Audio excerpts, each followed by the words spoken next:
말씀 선포하시겠습니다.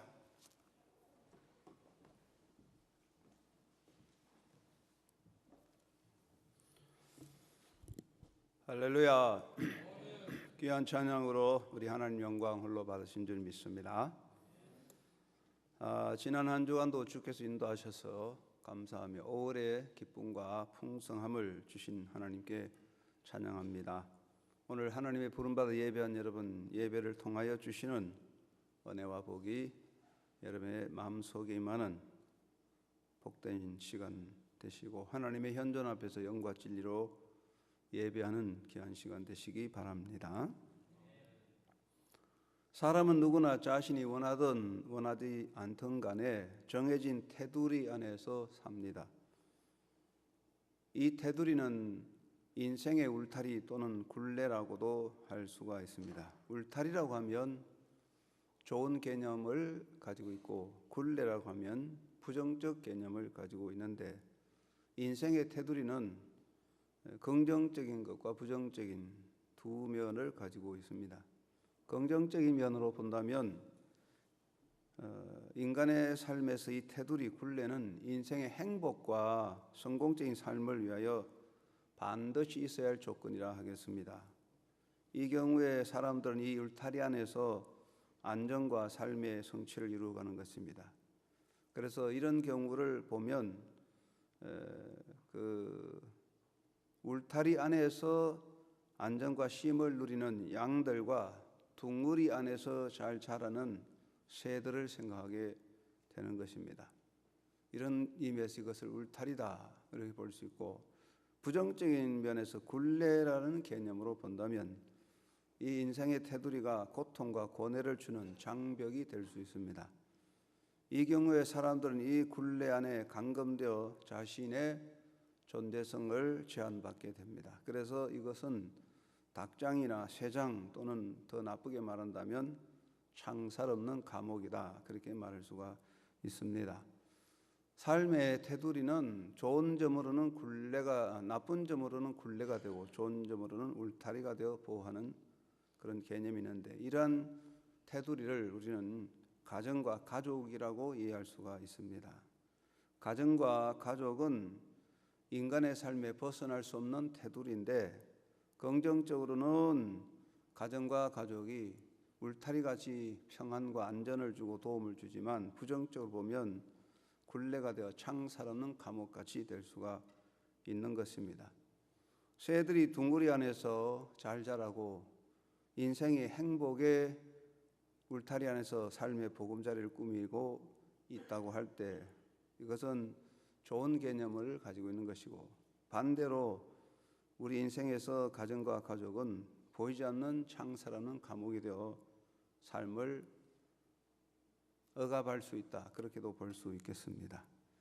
어쨌든 우리 인간의 삶에서 가정과 가족은 행복의 보금자리요 생명의 둥우리로서의 본래 의미가 되어야 하는데, 가정과 가족이 행복의 보금자리, 생명의 둥우리가 되는 것은 가정과 가족 자체만으로 되는 것이 아니라 모두의 노력과 사람들의 성의와 정성에 따라 이루어지는 것이다. 가족이 있으면 무조건 행복하고 가정이 있으면 무조건 생명의 행복의 보금자리가 된다, 그렇게 볼 수는 없는 것입니다.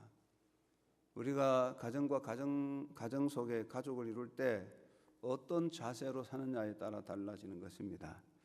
성경적으로 보면 가정을 어떻게 이해할 것이냐, 여러 가지가 이해로운 여러 가지 태도가 있겠죠. 에디스 셰프는 가정을 다음과 같이 정의 내렸습니다. 첫째, 가정은 인간이 태어나서 성장하는 곳이다.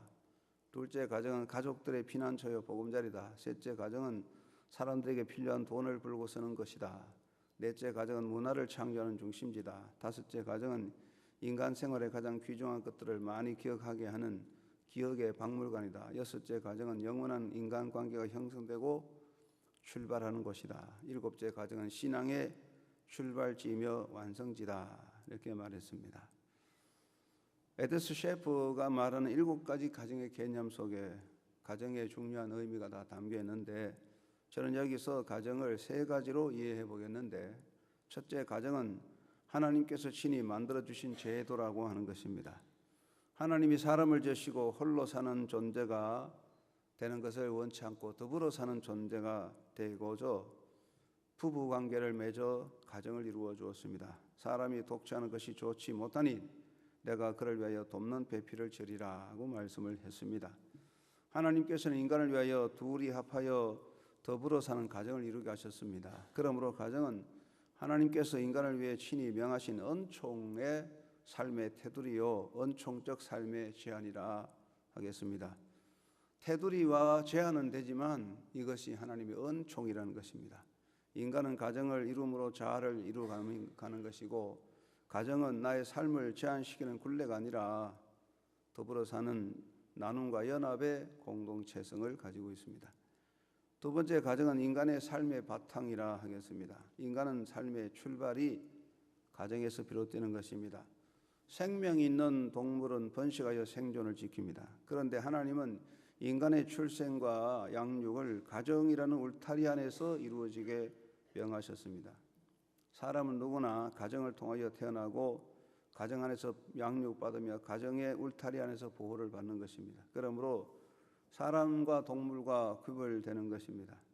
사람은 본능적인 생존의 그런 출생이 아니라 가정이라는 아름다운 분위기 속에서 사랑과 연합 속에서 태어나서 양육받는다. 그래서 하나님은 가정을 만들어 주셔서 삶의 바탕을 삼아 두었습니다. 세 번째, 가정은 인간관계 장소라고 하는 것이죠. 인간의 삶은 만남이라는 틀 속에 있습니다. 만남이 인생인데 인간의 만남의 이 모든 연속과 만남의 내용들이 어디서 시작되느냐? 가정에서 시작되는 것이죠. 이 만남이 시작되고 만남이 의미를 배우고 만남의 훈련을 가지는 곳, 그것이 가정이죠. 사람들은 가정에서 최초로 남을 만나고 더불어 사는 것을 배우고 다른 사람을 이해하고 남과 협조하고 더불어 사는 법을 배우는 것입니다. 자녀에 대한 책임을 배우는 것이며 나이 드신 부모에 대한 책임을 배우는 것이고 서로의 행복에 대한 책임을 지고 배우며 살아가는 것이 가정이다. 그래서 가정은 인간관계의 장소다, 그렇게 볼 수가 있는데 존재는 관계지만 가장 중요한 인간관계는 가정에서 오는 것입니다. 가정이란 가족관계를 의미하는 것입니다. 가족관계는 무엇입니까? 가족은 가장 가까운 관계인 것입니다. 세상에서 가장 가까운 관계는 가족입니다. 그래서 부부는 일심동체라고 하는 것은 가장 가깝게 붙어 있다, 그런 뜻이죠. 부부가 결혼한다고 해서 한 몸이 되는 건 아니지만 가장 가깝게 붙어 있다, 그런 이야기고, 부모와 자녀는 그 사이에 거리가 없습니다. 엄마의 품에서 젖을 먹고 자란 자녀는 부모의 분신과 같습니다. 형제는 같은 피를 나눈 사이이기 때문에 생명의 관계로 늘 같이 있는 관계입니다. 그래서 이 가족은 이 세상에서 가장 가까운 관계라고 할 수 있고, 두 번째, 가족은 가장 영향력을 크게 미치는 관계라고 하겠습니다. 인간은 다른 사람을 통해서 배우고 영향을 받습니다. 그런데 사람이 이 땅에 태어나서 가장 많은 영향을 받는 곳이 어디입니까? 가정이고 가족입니다. 사람은 가족을 통하여 배우고 인격을 형성해 갑니다. 서로 사랑하며 사랑을 배우고 서로 갈등하며 인생을 배우고 서로 다투면서 삶을 배우는 것입니다. 가족은 가장 가까운 관계이기에 서로에게 영향을 미치는 것입니다. 아버지를 싫어하는 아들은 아버지를 싫어하면서 아버지를 닮아가고 어머니를 싫어하는 딸은 어머니를 싫어하면서도 엄마를 닮아갑니다. 좋은 점이든 나쁜 점이든 가장 강하게 영향을 미치는 것이 가족이라고 하겠습니다. 셋째, 가족은 거역할 수 없는 힘에 작용하는 것입니다. 인간의 삶에서 거절을 하지 못하고 평생 동안 영향을 받는 관계는 가족인 것입니다. 일반적으로 인간의 관계는 본인의 의지에서 어느 정도 조절할 수가 있고 바꿀 수도 있습니다. 친구라든가 상하관계라든가 이런 직장관계는 자기가 원하면 다른 곳으로 옮기거나 또 바꿀 수 있습니다. 그러나 가족관계는 내 의사로 바꿀 수 없고 거역할 수 없습니다. 한 번 부모면 평생 부모고 한 번 형제면 평생 형제입니다. 내가 원한다고 바꾸어 놓을 수는 없습니다. 그러므로 나의 삶에서 가족을 통해 내가 미치는 힘을 스스로 거부하고 나갈 수 없습니다. 사회의 법이라도 이러한 것을 막을 수 없어요. 내가 원하지 않는다고 해서 나는 가족의 힘에서 떠밀려 가고 내가 원하든 않든 그 영향을 받습니다. 내가 아니라고 아무리 외치고 부정해도 가족의 힘의 영향을 벗어날 수 없는 것입니다. 그래서 가정과 가족은 인생의 행복과 성공적인 삶을 위해 결코 벗어날 수 없는 인생의 테두리다, 그렇게 볼 수가 있습니다. 하나님께서 가정을 주셨는데 이 가정이라는 것이 가족관계거든요. 그래서 행복이란 결국은 이 가정이라는 가족관계를 통하여 어떻게 만들어 가느냐에 따라 달려있다, 그렇게 볼 수가 있습니다. 여러 가지 좋은 조건에서 좋은 환경에서 다 꾸어 맞춘다고 해서 되는 건 아니죠. 그렇다면 가족과 인간의 삶에서 우리가 깊이 생각할 점이 있는데 이 가족이라는 것이 인생의 행복의 조건이 될 수도 있고 부정적으로 보면 서로를 불행하게 만들 수도 있는 것입니다. 그렇다면 인간의 행복의 조건으로서 가족의 의미를 생각해 본다면 결국 우리가 인생의 삶에서 행복하게 사는 것이 가족인데 가족은 인생의 행복의 필수적인 조건입니다. 왜 그러냐? 가족은 첫째, 도움을 주고받는 관계이기 때문입니다. 인간은 홀로 설 수 없고 남의 도움을 받아야 되는데 가장 사람이 다른 사람으로부터 도움을 받는 관계는 가족입니다. 그래서 서로 도와줍니다. 부모가 어린 자녀를 양육하고 형이 동생을 도와주고 부부 사이에 서로에게 도움을 주는 것입니다. 정신적으로 도움이 있고 물질적인 도움도 주고 신체적으로 신앙적인 도움을 주고 서로 협력하는 것이죠. 도움을 주고받습니다. 나이가 든 부모는 자녀의 도움을 받고 형제 사이에 도움을 받습니다.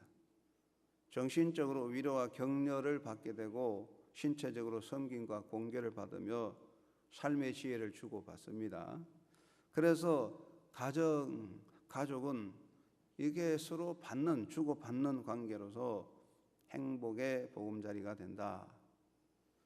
아무리 자기가 잘나도 홀로 있으면 아무 의미가 없습니다. 가족을 통해서 도움을 주고받는 곳에 행복이 있습니다. 두 번째는 인생의 동반자 관계가 가족이죠.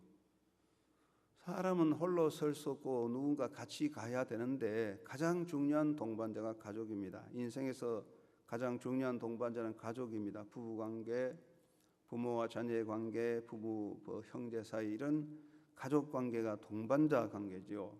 평생 우리가 동반자를 통해서 서로 의지하며 서로 도우며 살아가는 것입니다.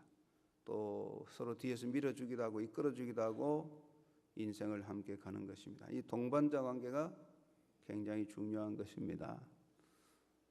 최초로 5 쌍둥이가 태어난 일이 있었는데 1934년 캐나다 온타리오주의 디온이라는 가정에서 5 쌍둥이가 태어났습니다. 그 집에 이미 5 형제가 있는데 그 밑에 5 쌍둥이가 태어났어요. 그래서 의학계에 큰 관심이 되었습니다. 이 가정이 너무 가난했습니다. 아이들 다 양육할 수도 없었습니다. 그리고 학계의 연구로서 의학계의 연구를 위해서 이 쌍둥이 5을 부모와 형제로부터 격리시켜서 특수하게 양육을 했습니다. 그래서 이 아이들은 태어나서부터 수많은 구경꾼의 보도진과 의사, 간호사들 틈에서 자라났습니다. 그 결과 5명 중에 2은 소녀 시절에 병으로 죽었고 2은 결혼했지만 특이한 성격으로 쉽게 이혼을 했고 한 사람은 독신으로 다른 사람과 어울리지 못하고 외딴 집에서 살아가고 있다는 것입니다. 모두가 부모와 형제 간에 정이 없어 어울려 살지 못하는 불행자가 되었다는 것입니다. 인생은 동반자가 있는 겁니다. 가족이란 동반자를 통해서 우리가 자기를 꾸미고 행복할 수 있다는 것을 보여주는 것입니다. 셋째는 본을 보이고 본을 받는 관계입니다. 사람은 가정에서 삶의 훈련을 받습니다. 사는 법, 살아가는 방법, 나누는 법, 인생의 지혜, 삶의 요령, 인생에 대한 것을 가정에서 배우는 것입니다. 가정은 인생의 훈련장이죠. 그러므로 사람은 가정에서 가족을 통해서 본을 받습니다. 의도적이 아니더라도 가족은 서로에게 본을 보입니다. 제발 나를 본받지 말라고 해도 본받게 됩니다. 나는 결코 본받지 않겠다고 다짐해도 본을 받게 됩니다. 나는 절대로 아버지같이 안 되겠다 해도 아버지 되고, 난 절대로 엄마같이 안 하겠다 해도 엄마같이 되는 것이요. 가족은 서로에게 좋은 본을 보여줘야 되는 것이고, 가족을 통해 좋은 본을 보고 받음으로써 행복한 삶을 살아가는 것인데, 특별히 우리가 가족을 통해서 신앙의 훈련을 받고 신앙의 본을 받는 것입니다. 가족을 통하여 사랑과 성경과 나눔, 기도하고 예배하고 헌신, 봉사의 본을 받아 행복을 만들어가는 것입니다. 결국은 이 가족이라는 것이 인생의 행복의 필수적인 조건입니다. 가족 없이 홀로 떨어져 살아간다는 것은 대단한 인생의 불행의 요소라고 할 수가 있습니다. 서로 돕고 도와가며 서로 좋은 본을 보여주고 서로 동반자가 되어 인생을 살아가는 것이 가족이라 그렇게 보겠습니다. 그럼에도 불구하고 가족은 서로에게 나쁜 영향을 미치는 역기능도 있습니다. 가족은 행복의 요소도 되지만 가족을 통해서 상처를 받는데, 첫째는 가족이 서로에게 상처를 입힐 수가 있습니다. 그림 속에 있는 맹수를 아무리 들여다봐도 맹수로 인하여 피해를 입지 않습니다. 멀리 서서 보는 장미는 향기도 없지만은 그 대신 장미가시에 찔릴 일도 없습니다. 그러나 장미밭 속에 가까이 들어가서 만지면 가시에 찔리는 것입니다. 사람이 멀리 있으면 서로에게 무관한 타자이지만, 멀리 있으면 상처받고 상처 줄 일도 없지만 가까이 있을 때 서로에게 상처를 입힐 수 있습니다. 내 입속에 있는 혀도, 내 입속에 있는 볼도 이빨에 의하여 상처를 입고 씹히게 됩니다. 가족은 가장 가까이 있기 때문에 서로에게 상처를 줄 수 있습니다. 인간은 연약한 그릇이기에 쉽게 거미가고 깨어집니다. 일상의 말 한마디, 일상의 행위가 가까이 있는 가족에게 상처를 줄 수가 있습니다. 우리말에 가랑비 옷 젖는 줄 모른다 말은 있듯이 가족끼리 서로에게 주는 상처가 아주 작지만은 세월이 가서 이것이 쌓여서 큰 상처가 되는 것입니다.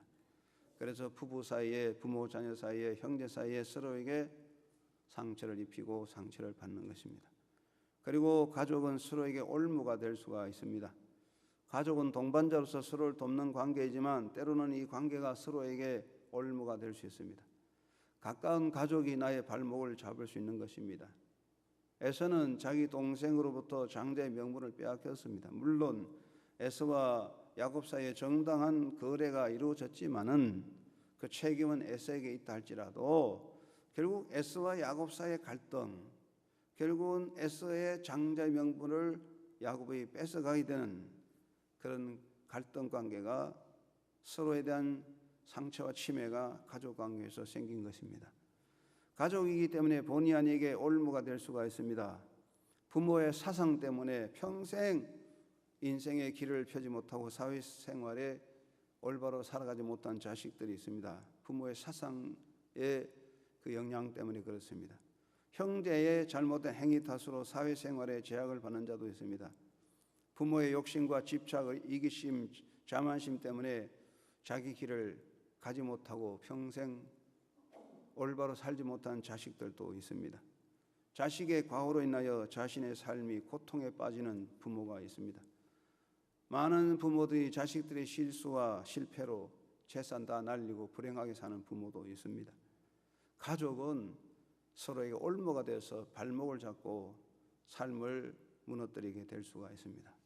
세 번째, 서로에게 피해를 줄 수가 있는 것입니다. 가장 가까운 가족이기에 서로에게 피해를 입힐 수 있습니다. 많은 경우에 사람은 자신의 행위와 관계없이 다른 사람으로부터 피해를 입습니다. 음주운전자가 난폭운전해서 사람이 죽을 때 얼마나 억울하겠습니까? 때로는 가족이 자기에게 피해를 줄 수가 있습니다.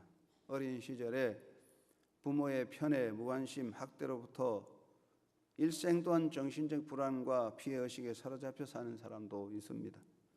어린 시절에 부모의 불화, 부부간의 불화, 싸움, 가족 간의 반목, 불신으로 성년이 되어도 인간관계를 잘 이루지 못하는 사람도 많이 있습니다.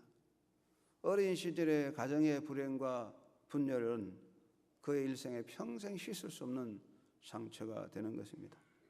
가까운 가족이기 때문에 자기 뜻대로 바꿀 수 없는 것이 가족이기 때문에, 원하지 않는다고 떨쳐버릴 수도 없는 것이 가족이기 때문에, 이 가족으로 인하여 우리는 행복하게 살 수도 있지만 가족 때문에 엄청난 정신적인 사회적인 피해를 입을 수도 있는 것입니다. 가족 한 사람의 무책임하고 방종적인 행위로 인하여 여러 사람이 피해를 입는 것이죠. 그래서 우리는 하나님이 주신 가정과 가족을 잘 깨달아서 올바로 만들어가야 할 것입니다. 동양의 도덕 철학을 체계를 이룬 공자는 인간이 이 땅에서 행해야 될 5가지 도가 있다. 5가지 오도가 뭐냐? 그것은 부자지도, 부부지도, 부자지도, 형제지도, 부모지도, 군신지도라고 했습니다. 부부간의 도와 부모와 자식의 도와 형제간의 도와 친구와 왕과 신하의 도인데, 이 중에 3가지 부부지도, 부자지도, 형제지도가 뭡니까? 가족관계입니다. 공자는요 5가지 오도 중에 3가지가 가정과 가족 안에서 이루어져야 된다. 부부의 도리, 부모와 자식의 도리, 형제의 도리, 이만큼 가정이 중요하다는 것입니다. 사도 바울은 자기 가족을 돌보지 아니하면 믿음을 배반한 자요 불신자보다 더 악한 자라고 디모데전서 5장 8절에서 말씀했습니다.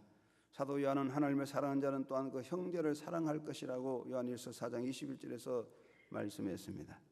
그러므로 우리 기독교인들은 무엇보다도 가족관계를 잘 지켜야 됩니다. 가족관계를 잘 지키는 것이 하나님께 영광되고 전도와 자기 행복의 중요한 요소가 된다는 것을 명심하시고, 여러분 주 안에서 행복한 가족관계를 이루어서 하나님의 뜻을 이루어가는 승리자가 되기를 주의 이름으로 축원합니다. 몇 가지 명심할 것은, 첫째는 가까이 있을 동안에 서로 조심하자 하는 것입니다. 한번 따라해 봅시다. 가까이 있을 동안에 서로 조심하자. 여러분, 조심할 것 많지만 조심 중에 사랑의 조심이 있습니다. 사랑한다고 조심하지 않으면요, 물론 이 사랑은 인간적인 사랑이지만 사랑한다고 조심하지 아니하면 상대방에게 아픔을 줄 수가 있습니다. 사랑의 조심이 있습니다. 말 조심이 있어야 됩니다. 가족 사이에 말 조심해야 됩니다. 가까운 사이일수록 말 조심해야 됩니다. 가까운 가족의 함정이 있습니다. 멀리 있는 사람, 오랜만에 만난 사람, 좀 거부간 사람은 말 조심하지요. 그러나 가족은 가깝기 때문에, 허물이 없는 사이이기 때문에 아무렇게나 말하고 감정 조절하지 않고 화풀이하듯 말할 수가 있습니다. 우리가 다 그렇습니다. 가족이 너무 가깝다 보니까 쉽게 생각하고 쉽게 말해버립니다. 자기 감정대로 말해버립니다. 이것이 얼마나 상처가 되겠습니까? 무책임한 말을 합니다. 약속을 지킬 수 없는 말을 함부로 합니다. 감정적인 말을 하고 가시도치 말을 내뱉게 되는 것입니다. 그래서 가족일수록 가까울수록 우리가 말 조심을 해야 합니다. 미국 캘리포니아의 샌디에고라는 동네가 있는데 거기에 블로드라는 유명한 식당이 있습니다. 어느 날 부잣집 아들, 딸 결혼해서 300여 명이 모여서 피로연을 하고 있는데, 이 결혼 예식 이후에 피로연에 300명의 친지들이 모여서 호화로운 파티를 하는데, 그 파티를 열 때에 신랑 신부가 앉아서 이런저런 얘기하다가 그만 신랑 신부 사이 이견 충돌이 생겼어요. 신랑이 화가 얼마나 났던지 참지 못해서 그 테이블 앞에 있는 케이크를 들어서 이 신부의 얼굴에다가 내던져 버렸습니다. 이러니까 야단이 났는데 축하객들이 웅성웅성거리다가 신랑 패 신부 패끼리 서로 갈등이 싸움이 생겨가지고 대판 싸움이 붙어가지고 그냥 식당이 엉망됐습니다. 상을 둘러엎고 음식을 둘러엎고 야단나서 경찰 30명이 동원돼서 진압시켰는데 이것은요 브리테니카라는 사전에 나와 있습니다. 그만큼 사실입니다. 우리가 말 한마디 잘못해서 이런 일이 생기는 거예요. 그러므로 가까이 있을 때 가까이인 관계일수록 말 조심해야 됩니다. 늘 말하지만 말을 할 때는 이것이 참말인가, 이것이 꼭 필요한 말인가, 이것이 친절한 말인가를 생각하고 참말이고 꼭 필요한 말도 친절하지 않으면 안 하는 게 좋아요. 그래서 항상 말 조심하고 그 다음에 손발 조심해야 돼요. 하나님이 손과 발을 주신 것은 생산적 노동과 봉사를 위해 주신 것입니다. 가까운 사람에게 손발 조심해서 손과 발로 사람을 해치거나 상처 주지 않도록 조심해야 돼요. 서로에게 소홀히 하지 않도록 조심해야 됩니다. 여러분, 서로 가까이 있기 때문에 늘 함께 있기 때문에 언제나 만나기 때문에 쉽게 여기게 됩니다. 늘 보고 늘 가까이 있기 때문에 서로 등한히 여기고 소홀히 여기고 무관심할 수가 있는 것입니다. 이것이 가족의 함정인 것입니다. 부부간에 서로 사랑하고 부모 자녀 형제 사랑하면서도 날마다 같이 보니까 날마다 같이 사니까 그냥 무관심 있은 동 없는 동 여기 인생이 우리가 빠지는 함정이죠. 거기 빠져들면 안 됩니다. 가까이 있기 때문에 더욱 살피고 배려해야 됩니다. 내 곁에 있는 가족이 소외되지 않도록 힘써야 됩니다. 바울은 부부 사이에서도 기도하기 위하여 합의한 시간 외에는 분방하지 말라. 기도를 위해서 서로 합의하고서 기도하는 건 몰라도 다른 이유가 있어도 분방해서 안 된다. 그래서 우리는 항상 가족관계, 가까운 가족관계이기 때문에 서로 조심해야 됩니다. 말 조심하고 손발 조심하고 소홀히 여기지 않도록 조심하고 관심과 배려를 기울여야 할 것입니다. 어떤 동네에 빵 굽는 사람이 살았는데 고집불통입니다. 남의 말 안 듣습니다. 자기 옳은 대로 행합니다. 아내는 좀 친절하고 부드러운 사람이지만 아내의 말도 안 듣습니다. 그래서 아내를 항상 미워하고 사랑하지 못했습니다. 그런데 이 사람이 아내를 미워할 때마다 천사가 내려와서 작은 조약돌 한 개를 그의 심장 위에 떨어뜨렸습니다. 이 사람이 계속 고통을 당합니다. 아플수록 더 화가 나서 아내를 못 살게 합니다. 그러다가 너무 아파 죽을 지경이니까 하나님께 기도하기를 하나님 제 이 고통을 사라지게 해주십시오 하고 기도했더니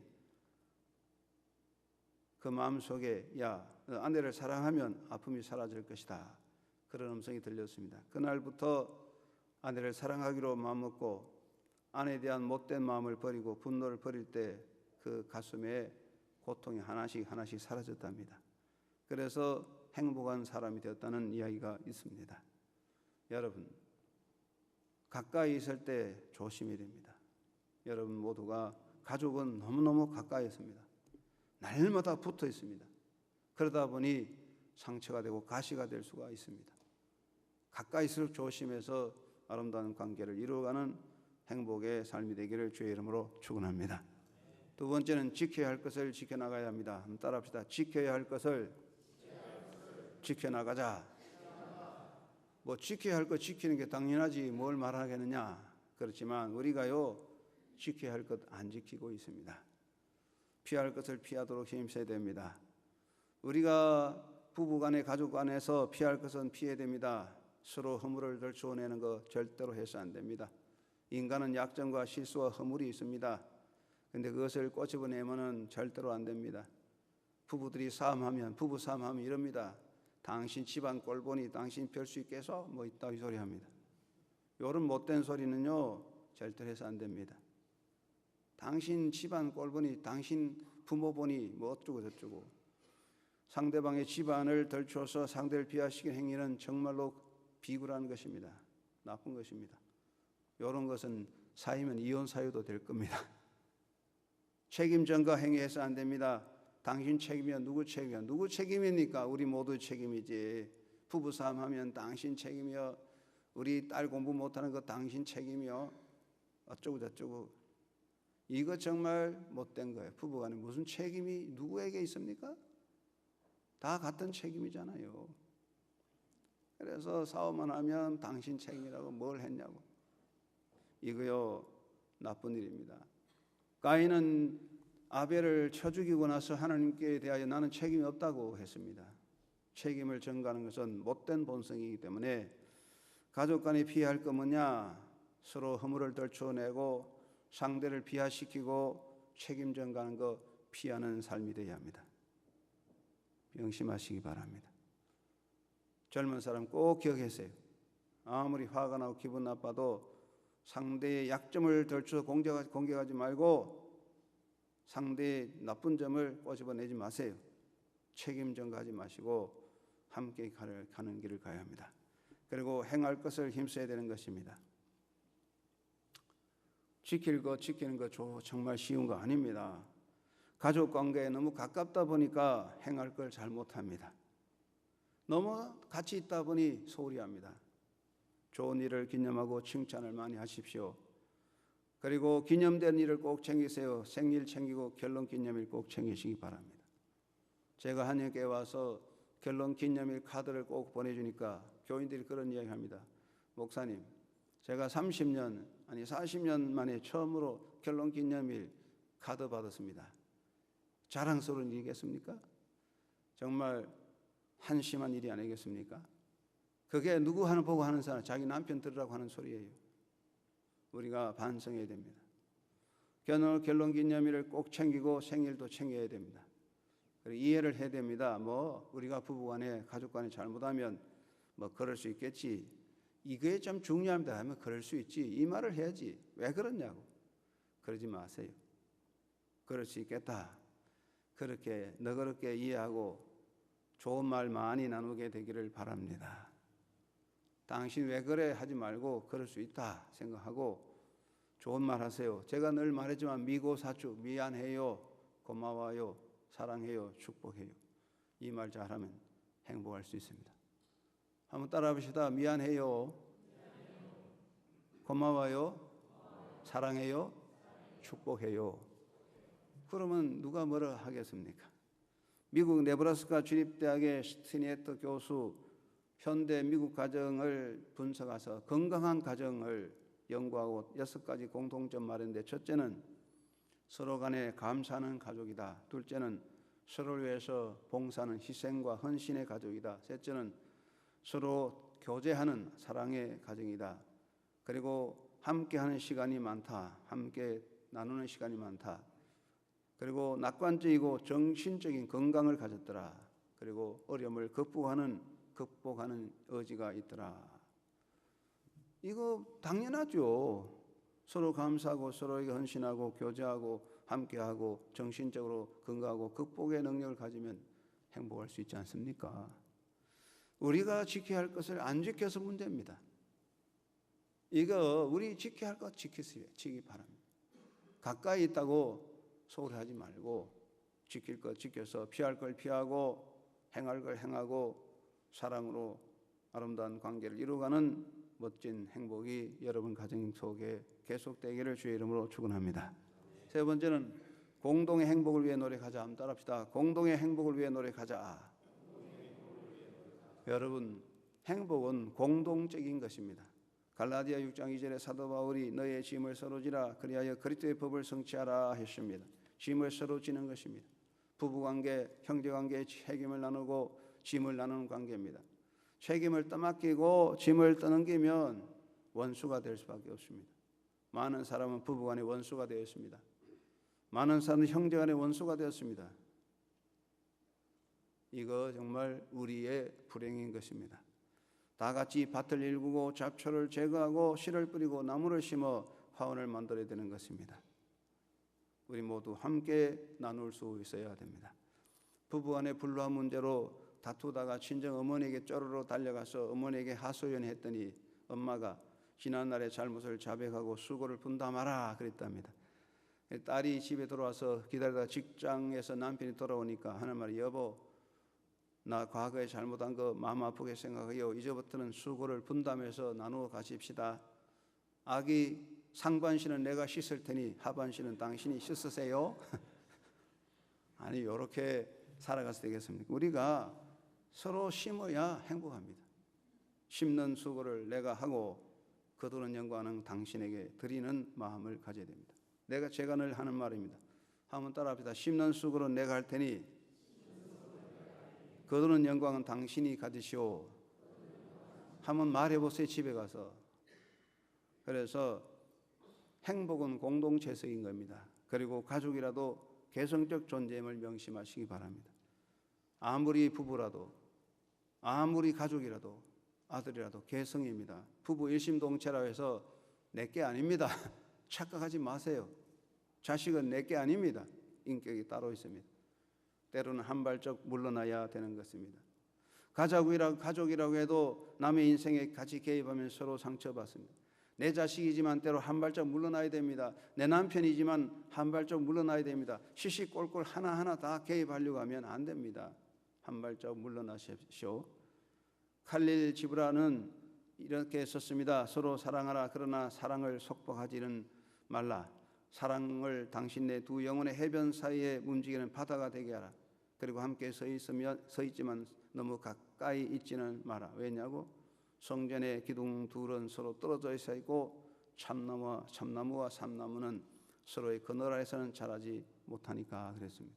이 말은 우리가 사랑한다고 해서 속박하지 말고 때로는 한 발짝 물러나야 돼. 시시콜콜 너무 개입하지 마세요. 아들, 딸에게도 자유가 있고 아내에게도 남편에게도 자유가 있습니다. 내 행복만큼 남의 행복도 챙겨야 됩니다. 나만 좋으면 그만이지, 이건 절대로 있으면 아닙니다. 나만 배부르면 그만이지, 이건요 가족을 망하게 하는 원인이 되는 겁니다. 그리고 가까이 있기 때문에 더욱 아끼고 사랑하시기 바랍니다. 여러분, 자기 손에 있는 것을 아끼고 귀하게 여기고 사랑하는 사람이 행복한 것입니다. 자기 손에 있는 거 사랑하지 못하고 남의 거 바라보고 원망하는 사람, 불행한 사람이죠. 가까이 있는 가족을 잘 지키고 챙기시길 바랍니다. 젊은 사람 그러지요. 잡은 고기 떡밥 안 준다. 못된 말입니다. 이런 말 해서 안 됩니다. 이미 우리가 가족이기 때문에 더 관심 가지고 더 사랑하고 더 보살펴야 되는 겁니다. 서로를 위해서 인생의 다리가 되도록 살아가면서 나를 밟고 지나가세요. 이 마음을 먹으면 되는 겁니다.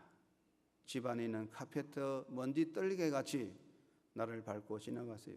이런 마음가짐이 있어야 행복을 이룰 수 있습니다. 가정이라는 가족은 때로는 속박도 되고 불행도 될 수 있지만 하나님이 가정을 주신 건 행복을 위해 주신 거 아니겠습니까?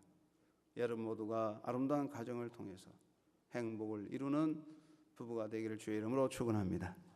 유명한 노래 가운데 A Bridge of Troubled Water라는 노래가 있습니다.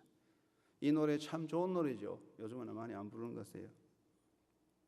그대 지치고 서러울 때 두 눈에 어린 눈물 씻어주리라. 그대 괴롭고 외로울 때 그대 지친 영혼 위로하리라. 그대 마음 흔들릴 때 그대 위해 나는 기도하리라.